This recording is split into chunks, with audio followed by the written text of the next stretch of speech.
Squid game series के start में हमें इसके मेन कैरेक्टर सियोंग का तारुफ कराया जाता है। इसकी बेटी की सालगिरह आ चुकी थी। सियोंग की मां इसको अपनी बेटी को बाहर खाने पे ले जाने के लिए कुछ पैसे देती है, मगर सियोंग को ज्यादा पैसों की जरूरत थी। वो अपनी मां का एटीएम कार्ड चोरी करता है, फिर वो अपनी मां के सारे पैसे चुरा लेता है। सियोंग हॉर्स रेसिंग पे पैसे लगाता है और 4 मिलियन की रकम जीत जाता है। सियोंग ने एक गैंग से रकम उधार ली होती है, इसलिए वो लोग इसके पीछे पड़ जाते हैं। वो सियोंग को एक जगह पकड़ लेते हैं और बहुत मारते हैं। जब सियोंग इनके पैसे वापस करने के लिए अपनी जेब चेक करता है तो इसे पता चलता है कि हॉर्स रेसिंग में जीती हुई रकम अब उसके पास नहीं है। फिर इसे एक लड़की से टकराना याद आता है। जब वो इन गैंग वालों से भाग रहा था, उसे पता चल जाता है कि वो लड़की उसकी पॉकेट काट के ले गई है। अब गैंग लीडर सियोंग को एक माह की मोहलत देता है कि अगर एक माह में पैसे ना लौटाए तो उसको मार दिया जाएगा। फिर सियोंग कुछ पैसों का बंदोबस्त करता है और अपनी बेटी को खाने पे ले जाता है। इसके बाद सियोंग जल्दी जल्दी स्टेशन पहुंचता है। बदकिस्मती से इसकी ट्रेन छूट जाती है। ट्रेन का इंतजार करते एक अनजान शख्स सियोंग के पास आता है। अनजान शख्स सियोंग से कहता है कि मैं आपके साथ एक गेम खेलना चाहता हूँ, और अगर आप जीत गए तो मैं आपको 1 लाख दूंगा, और अगर मैं जीत गया तो आपको थप्पड़ मारूंगा। बड़ी रकम के बारे में सुन के सियोंग इस गेम में हिस्सा लेने पे राजी हो जाता है। फिर बार बार हार के और बहुत मार खाने के बाद सियोंग गेम जीत जाता है। वो शख्स सियोंग को जीत की 1 लाख रकम फौरन दे देता है और जाते हुए उसे एक कार्ड देता है कि अगर आप मजीद पैसे कमाना चाहते हैं तो इस नंबर पे राब्ता करें। घर वापस आकर सियोंग की मां सियोंग से कहती है, तुम्हारी बेटी अगले साल अपने सौतेले बाप के साथ अमेरिका शिफ्ट हो रही है। यहाँ ये बात सामने आती है कि सियोंग की तलाक हो चुकी है और उसकी बीवी किसी और से शादी भी कर चुकी है। सियोंग कभी नहीं चाहता कि इसकी बेटी इससे दूर हो जाए, मगर अपनी बेटी को अपनी तहवील में लेने के लिए सियोंग को बहुत से पैसों की ज़रूरत है। इसलिए उसी रात सियोंग कार्ड पे दिए गए नंबर पे राब्ता करता है। सियोंग को एक गाड़ी लेने आती है जिसमें और भी लोग मौजूद होते हैं। फिर उन सबको एक गैस के जरिए बेहोश कर दिया जाता है। जागने पे वो खुद को 456 दूसरे लोगों के साथ एक फैसिलिटी में पाते हैं। वो सब वहाँ बतौर प्लेयर्स मौजूद थे क्योंकि उन्होंने यूनिफॉर्म पहन रखी थी। इस फैसिलिटी का मेज़बान एक आदमी था जिसका नाम फ्रंटमैन था। जिन लोगों को लाया गया था, इन सब में एक बात कॉमन थी कि वो सब कर्जे में डूबे हुए थे। फिर सियोंग प्लेयर नंबर 1 से मिलता है। वो एक बूढ़ा आदमी था, इसे ब्रेन ट्यूमर है, जिसकी वजह से वो यहाँ आया था क्योंकि उसकी ज़िंदगी वैसे भी ख़त्म होने वाली थी। फिर दो प्लेयर्स के दरमियान लड़ाई होती है। लड़के का नाम जैंग था और लड़की का नाम सेब्युक। सेब्युक वही लड़की थी जिसने सियोंग के पैसे चुराए थे। उसी ने उसकी पॉकेट मारी थी। सियोंग उसे देख के पहचान लेता है। वो इससे अपने पैसों के बारे में पूछने के लिए इसके पास जाता है। उसी दौरान कुछ गार्ड्स पिंक यूनिफॉर्म पहने हुए आते हैं। इनके चेहरे ढके हुए थे। यहाँ आपको बताता चलूं कि गार्ड्स के मास्क पे डिफरेंट शेप्स बनी होती हैं। सर्कल वाली शेप के गार्ड्स सबसे लो लेवल होते हैं, उनके बाद ट्रायंगल शेप वाले थोड़े सीनियर, और फिर स्क्वायर शेप वाले इन सब में सीनियर होते हैं। गार्ड्स उन प्लेयर से कहते हैं कि आप सबको यहाँ टोटल 6 गेम्स खेलने हैं। इस गेम के विनर को बहुत ज़्यादा रकम दी जाएगी। फिर सब प्लेयर से एक कॉन्ट्रैक्ट पे साइन करवाए जाते हैं। इस कॉन्ट्रैक्ट का पहला रूल ये था कि कोई भी प्लेयर इस गेम को खुद से नहीं छोड़ सकता। दूसरा रूल ये है कि जो भी प्लेयर खेलने से इनकार करेगा, इसे एलिमिनेट कर दिया जाएगा। इस वक्त एलिमिनेट का मतलब किसी को समझ नहीं आता। तीसरा रूल ये था कि अगर प्लेयर्स की अक्सरियत गेम खेलने से इनकार कर देती है तो वो सब ये गेम छोड़ सकते हैं। इसके बाद इन्हें गेम खेलने के लिए ले जाया जाता है। सियोंग वहाँ अपने बचपन के एक क्लास फेलो सांग वू से मिलता है। सियोंग इसे देख के हैरान होता है क्योंकि बिजनेस के सिलसिले में वो मुल्क से बाहर गया हुआ था। पहली गेम का नाम रेड लाइट ग्रीन लाइट था, जिसमें एक बड़ी सी डॉल थी।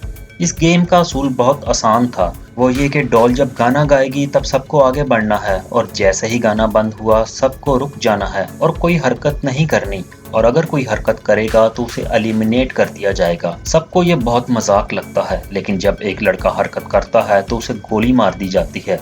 एलिमिनेट का यही मतलब था। ये देख के सब घबरा जाते हैं और इन्हें पता चलता है कि वो खतरे में हैं। सब लोग खौफजदा होकर इधर उधर भागने लगते हैं। अब गेम के रूल के मुताबिक जो हरकत करता वो एलिमिनेट हो जाता। बच जाने वाले किसी न किसी तरह गेम को मुकम्मल करते हैं। लाशों को हटाया जाता है और कुल 456 में से सिर्फ 255 प्लेयर्स बाकी बचते हैं। तमाम प्लेयर्स खौफजदा थे, अब कोई भी गेम नहीं खेलना चाहता। जैसे कि रूल नंबर 3 ये था कि अगर अक्सरियत चाहे तो वो गेम छोड़ सकते हैं। फ्रंटमैन वोटिंग करवाता है, मगर उससे पहले सबको पहली गेम की जीती हुई रकम दिखाई जाती है।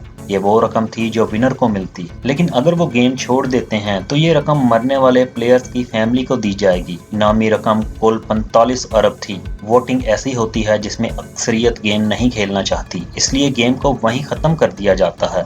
अगर वो चाहें तो फ्यूचर में दोबारा गेम में शामिल हो सकते हैं। फिर इन सबको इनके घरों के पास उतार दिया जाता है।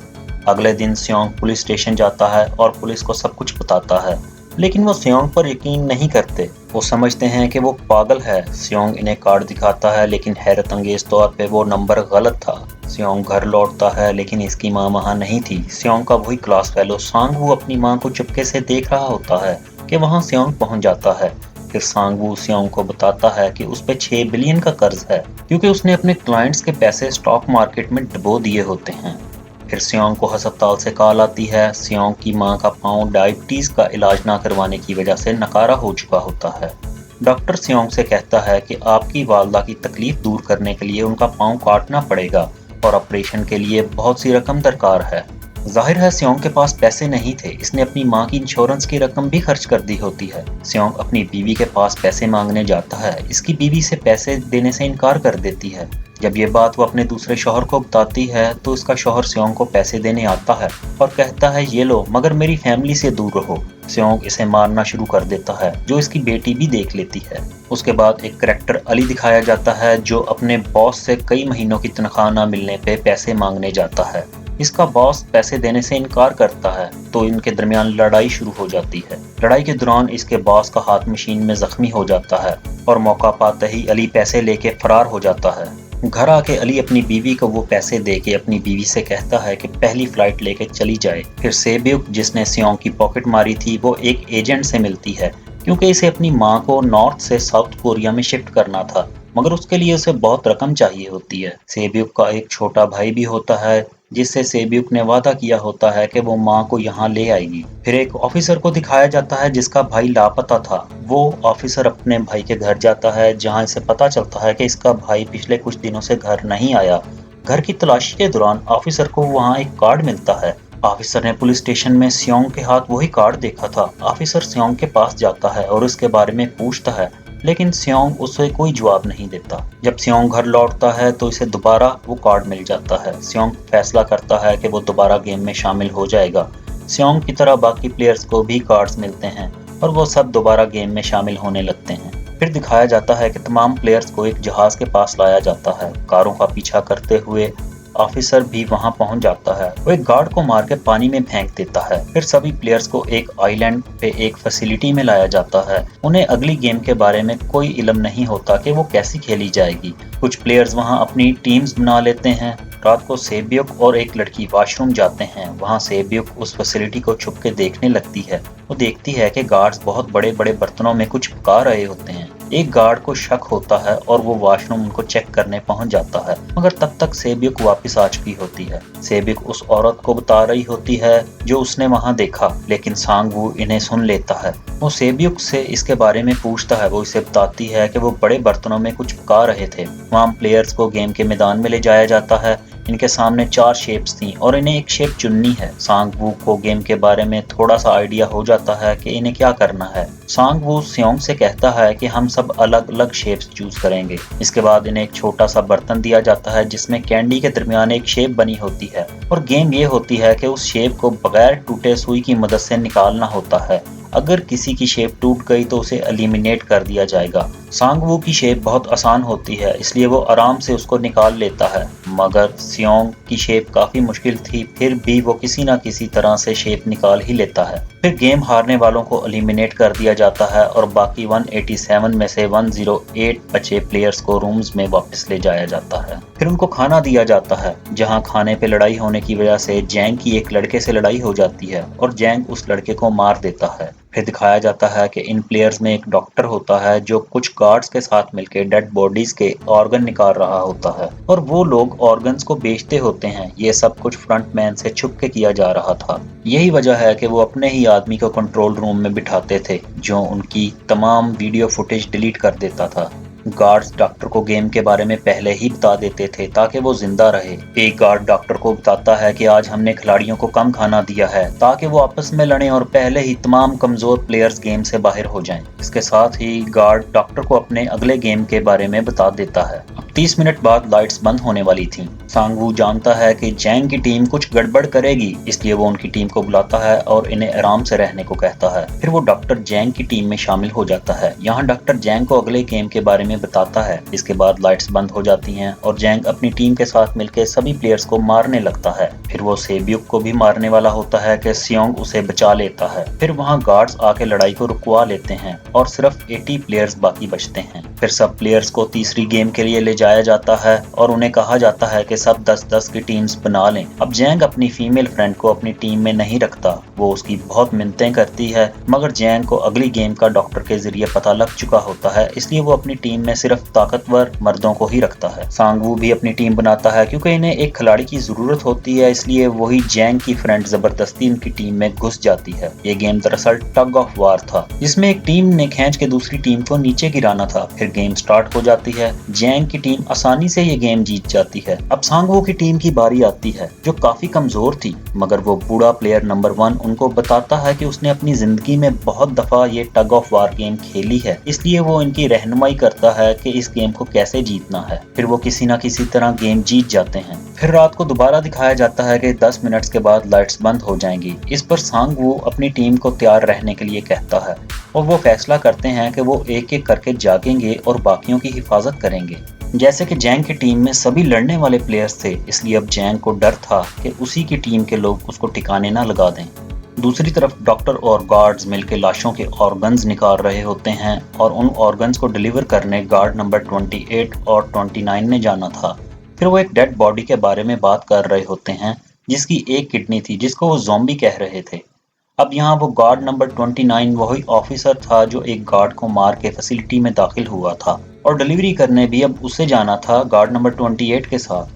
यहाँ उस ऑफिसर को शक होता है कि उसके मिसिंग भाई की भी एक ही किडनी थी, कहीं ये लोग उसी के बारे में तो बात नहीं कर रहे। फिर वो दोनों गार्ड्स 28 और 29 ऑर्गन्स को डिलीवर करने जाते हैं। रास्ते में ऑफिसर सुरंग में लगे एक बम को देखता है और नंबर 28 इसे बताता है कि जब हम बाहर जाएंगे तो इस जगह पे धमाका हो जाएगा। ऑफिसर 28 नंबर से मजीद मालूमात लेने की कोशिश करता है, जिसमें नंबर 28 को उस पर शक होता है और वो ऑफिसर से अपना चेहरा दिखाने को कहता है। ऑफिसर अपना चेहरा दिखाता है और साथ ही गन भी निकाल लेता है। ऑफिसर 28 नंबर से इस शख्स के बारे में पूछता है जिसका एक गुर्दा था। वो शख्स कौन है जिसे तुम लोग ज़ॉम्बी कह रहे थे? नंबर 28 कहता है वो लड़की थी और कहता है कि वो लीडर के कमरे में जाके तमाम मालूमात ले सकता है, वहाँ सबका डेटा मौजूद है। ये जानने के बाद ऑफिसर 28 नंबर को मार देता है।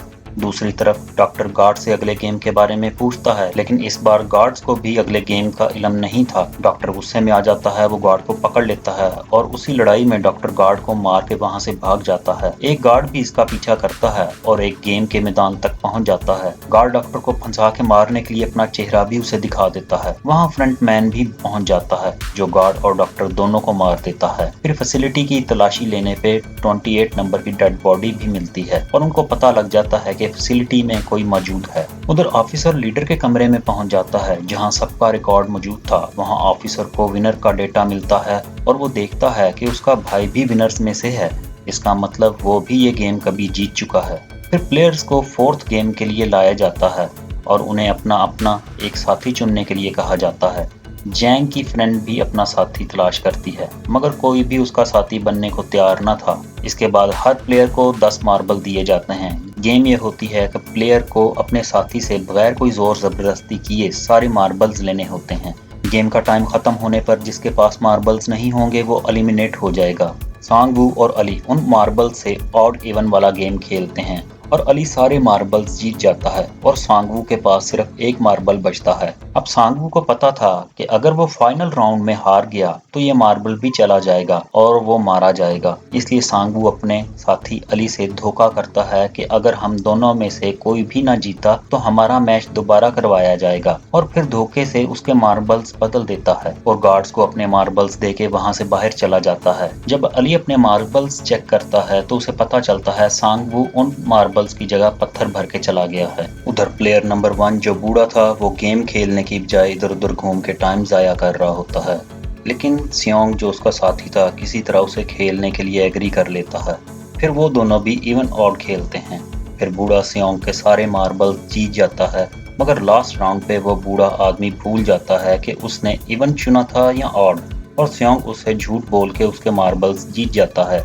मगर वो बूढ़ा आदमी बहुत चालाक था, उसने एक मार्बल छुपा के रखा होता है और वो दोबारा से इधर उधर घूमने लगता है और सियोंग उसकी मिन्नतें करता है कि प्लीज मेरे साथ एक और गेम खेल लो। मगर वो बूढ़ा आदमी कहता है कि मुझे पता है कि तुमने मेरे साथ चीटिंग की है, मुझे सब पता था, मगर मैं पागल बनने की एक्टिंग कर रहा था।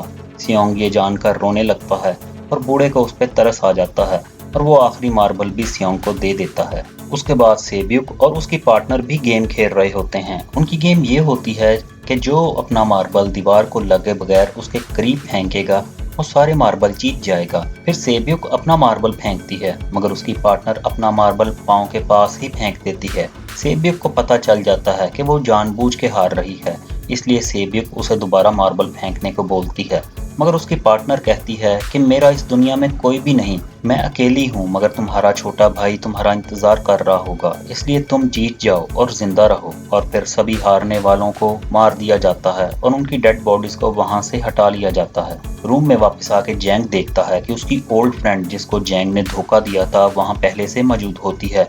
क्योंकि प्लेयर्स की तादाद ऑड होने की वजह से उसे पार्टनर नहीं मिला होता, इसलिए उसे गेम में शामिल नहीं किया जाता। वो जैंग का डरा हुआ चेहरा देख के बहुत मजाक उड़ाती है। उसके बाद फ्रंटमैन को एक डेड बॉडी के पास से ऑफिसर का आईडी कार्ड मिलता है। वहीं फ्रंटमैन को पता चलता है कि इस गेम को देखने वीआईपीज आ चुके हैं, इसलिए फ्रंटमैन उन्हें रिसीव करने चला जाता है और उनको रूम्स में पहुंचाया जाता है। फ्रंटमैन इस गेम के ऑनर वीआईपी को जाके बताता है कि कोई ऑफिसर यहाँ घुस आया है, और ये वीआईपी कौन होता है वो एंड पे पता चलेगा। फिर नेक्स्ट डे सब प्लेयर्स को 5th गेम के लिए लाया जाता है, जहां 1 से लेके 16 तक नंबर पड़े होते हैं और वो सभी प्लेयर्स अपना अपना नंबर ले लेते हैं। नंबर्स का मतलब ये था कि उन नंबर्स के मुताबिक ही प्लेयर्स की बारी आएगी। अब लास्ट पे पहला और आखिरी नंबर यानी 1 और 16 बच जाते हैं। सियोंग अब कंफ्यूज हो जाता है कि कौन सा नंबर ले, क्योंकि उसे नहीं पता कि गेम क्या है। अगर पहला नंबर ले ले तो क्या पता फौरन ही मर जाए, और अगर आखिरी नंबर लेता है तो क्या पता उसकी बारी ही ना आए और टाइम खत्म हो जाए। तभी वहाँ एक प्लेयर आ जाता है और उसे कहता है मुझे पहला नंबर लेने दो, क्योंकि मैं अपनी जिंदगी में कभी फर्स्ट नहीं आया। फिर उसके बाद उन्हें गेमिंग रूम में ले जाया जाता है, जहां उन्हें बताया जाता है कि दिए गए टाइम में शीशे के एक ब्रिज से दूसरी तरफ जाना है। उस शीशे के ब्रिज पे 2 तरह के ग्लास लगे होते हैं, एक टेम्पर्ड और एक नॉर्मल ग्लास पे पाँव रखते ही वो टूट जाएगा और प्लेयर नीचे गिर जाएगा। फिर गेम स्टार्ट होती है और लोग एक एक करके मरने लगते हैं। फिर एक टाइम ऐसा आता है जब जैंग सबसे आगे होता है और जैंग आगे नहीं बढ़ रहा होता कि या तो टाइम खत्म होने पे सभी मरेंगे या उसकी जगह कोई और आगे बढ़े। मगर जैंग के पीछे उसकी ओल्ड फ्रेंड होती है और वो जैंग को कहती है कि मैंने तुम्हें कहा था कि अगर तुमने मुझे कभी धोखा दिया तो मैं तुम्हें मार दूंगी। उसके बाद वो जैंग को पकड़ लेती है और नीचे कूद जाती है और दोनों ही मर जाते हैं। अब जो प्लेयर आगे था वो पहले एक ग्लास फैक्ट्री में काम कर चुका था, इसलिए वो रोशनी में ग्लास के शेड को देख के पहचान लेता है कि कौन सा ग्लास टेम्पर्ड है, और ऐसे ही सब आगे बढ़ने लगते हैं। मगर फ्रंटमैन को जब इस बात का पता चलता है तो वो लाइट्स ऑफ करवा देता है ताकि वो ग्लास को अब पहचान ना सके। अब लास्ट में एक ही स्टेप बचता है और टाइम भी कम रह जाता है और आगे वाला प्लेयर भी आगे नहीं जा रहा होता, इसलिए सांगवू आगे वाले को धक्का दे देता है। फिर सांगवू, सियोंग और सेब्युक ब्रिज को आखिरी लम्हे में पार कर लेते हैं और ब्रिज फौरन फट जाता है, जिससे शीशे के टुकड़े उड़ के तीनों को काफी जख्मी कर देते हैं, खास तौर पे सेब्युक को। उधर उस ऑफिसर ने एक सर्वेंट को मार के उसकी जगह खुद ले ली थी, मगर एक वीआईपी को उस पे शक होता है और वो उसे उसका मास्क उतारने को कहता है। मगर ऑफिसर कहता है कि ठीक है, मगर यहाँ नहीं, अंदर रूम में जाके। फिर अंदर अंदर रूम में जाके वो ऑफिसर उस वीआईपी को बेहोश कर देता है। इस बात का पता फ्रंटमैन को भी चल जाता है। फ्रंटमैन अपने गार्ड्स को लेके उस ऑफिसर के पीछे जाता है, मगर वो ऑफिसर आइलैंड से भाग जाता है। फ्रंटमैन भी उसके पीछा करता है। ऑफिसर यहाँ पुलिस को कॉल करता है, मगर सिग्नल्स कम होने की वजह से कॉल कट जाती है। फिर ऑफिसर सारे सबूत भी अपने मोबाइल से पुलिस को भेजता है, मगर वहाँ नेटवर्क नहीं था। फिर फ्रंटमैन उस ऑफिसर को पकड़ लेता है और उसे अपने साथ चलने के लिए कहता है,